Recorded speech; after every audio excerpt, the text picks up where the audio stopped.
Filósofo sábio, essa é muito conhecida, já contei inúmeras vezes, acho que a maioria de vocês deve conhecer, mas vale a pena contá-la mais uma vez, porque ela é muito ilustrativa para distinguir essas duas categorias que sempre foram muito conhecidas ao longo da história da humanidade. Aquele que ama e busca a sabedoria e aquele que já a encontrou.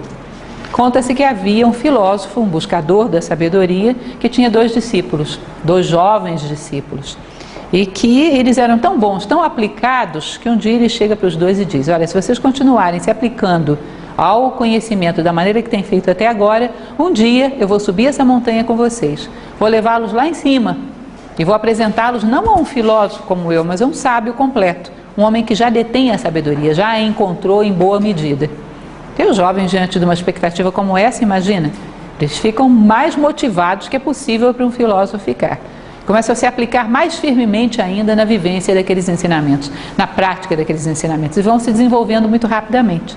Aí um dia o seu mestre diz: tá bom, vocês chegaram a um ponto que estão realmente merecendo o que eu prometi para vocês. Amanhã de manhã, cheguem bem cedo, que nós vamos ter uma caminhada longa, vamos subir a montanha.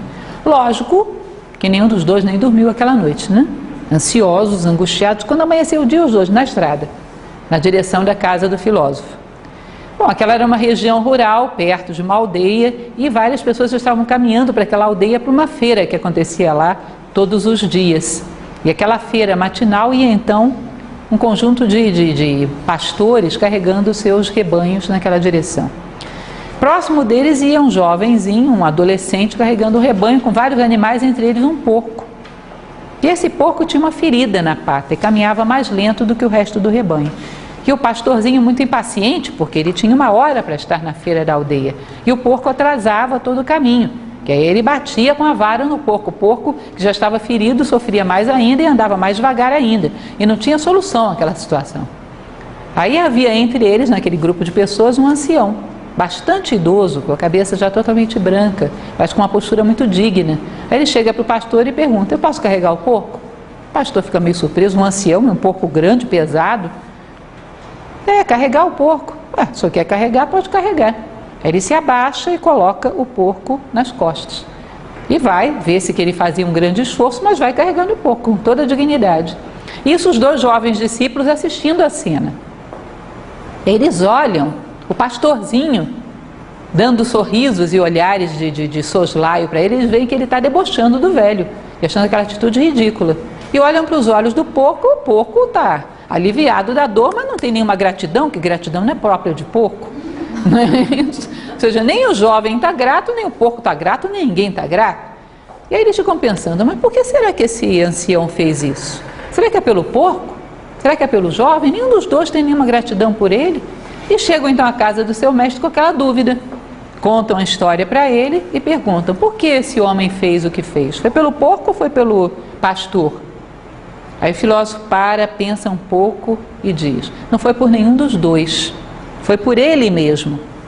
Porque como a sua consciência indicava para ele que isso era o justo, se ele não o fizesse, todos os dias da sua vida, quando ele lembrasse desse fato, isso lhe doeria. Porque ele lembraria que ele deveria ter feito aquilo que era justo e não fez. Então ele não fez nem pelo porco, nem pelo jovem, ele fez pela paz da sua própria consciência. Por si próprio ele o fez. Os jovens acharam a resposta muito boa, como em geral todas as respostas que o seu mestre dava, era mais do que suficiente para atender as inquietudes deles. E eles vão subir a montanha, né? E passam várias horas subindo aquela montanha, que era escarpada. Quando chegam lá em cima, a cabana, o velhinho, quem era o velhinho? Lógico, o velhinho que carregou o porco, né? Não podia ser outro, né? Quando eles chegam, encontram o velho, eles ficam meio surpresos, mas não falam nada. Passam um dia agradabilíssimo na companhia do sábio, aprendem coisas que eles nunca tinham aprendido em toda a vida, uma maravilha. Até que cai a tarde, é o momento deles descerem. É uma caminhada relativamente longa, tem que descer rápido. Aí o mestre os chama, eles vão despedir do velho. Aí ficam naquela, a gente pergunta para ele, o episódio do porco? Não sei, pergunta, não pergunta? Não vamos perder essa oportunidade, vamos perguntar. Aí o sábio: tem algo mais que eu possa fazer por vocês? Muito gentil, muito solícito. E a gente diz: olha, senhor, já que o senhor está perguntando, na verdade a gente tem uma dúvida. Hoje de manhã a gente vinha subindo a montanha e vinha um rebanhozinho e tinha um jovenzinho com um porco machucado. O senhor pegou, abaixou, colocou o porco nas costas, carregou o porco. A gente já perguntou para o nosso mestre, ele já explicou para a gente, a resposta foi a contento. Mas já que nós estamos aqui, nós gostaríamos de ouvir a sua resposta. Por que, afinal de contas, o senhor carregou aquele bendito porco?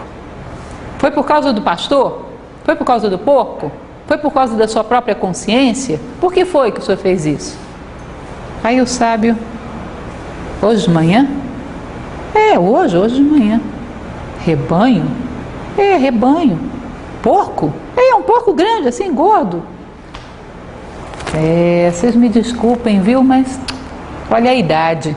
Eu já não tenho a memória que eu tinha antigamente. Eu não lembro dessa história desse porco.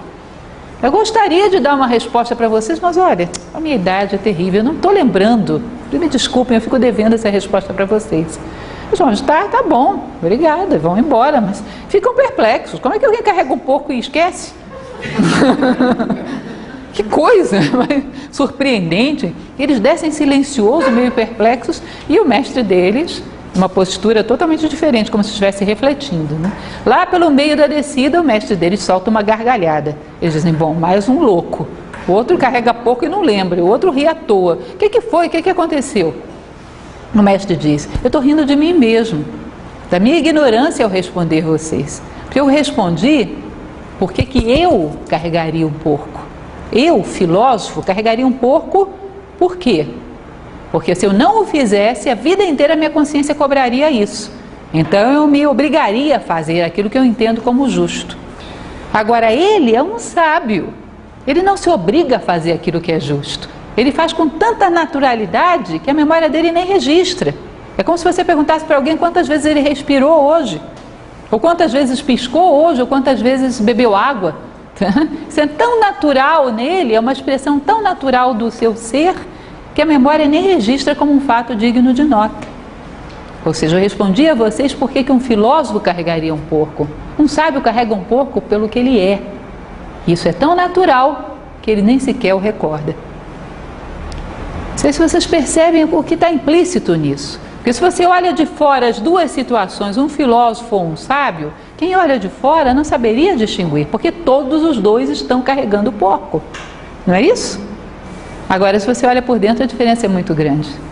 Como o filósofo carrega o porco? Que porcaria, hein? Por que eu tinha que encontrar com esse porco hoje? Por que eu não peguei outro caminho? Esse miserável desse porco. Não, mas deixa eu carregar, eu tenho que carregar o porco. Mas que droga, como pesa esse porco? Além de mais, um porco obeso. Que coisa horrível, e fede. Eu vou chegar com a roupa toda emporcalhada, mas deixa eu carregar o porco. Ou seja, dentro ele está em guerra, ele está em luta consigo mesmo. Mas por disciplina ele impõe a conduta reta. Não é isso? E o sábio? Faz com tanta naturalidade que para ele não existe outra possibilidade que não carregar o porco. Então ele está totalmente pacificado e não tem dúvidas. É tão natural que a memória nem sequer registra. Agora, como você acha que você passa de uma condição de filósofo a outra de sábio? Carregando 1000 vezes o porco por disciplina. Um dia carregará o porco por natureza, por princípio, pelo aquilo que é. De tanto praticar as virtudes por disciplina, um dia será as próprias virtudes e não terá outra possibilidade na tua vida se não agir segundo as virtudes. Estarão incorporadas e farão parte do teu próprio ser. Então eu acho muito interessante essa história porque mostra claramente as duas condições. As virtudes impostas por disciplina, por um ato de consciência e de vontade, e as virtudes incorporadas como atributo do próprio ser. Uma é a transformação, a outra é a transmutação. É a mudança total da natureza do ser, que se torna ele mesmo a própria virtude.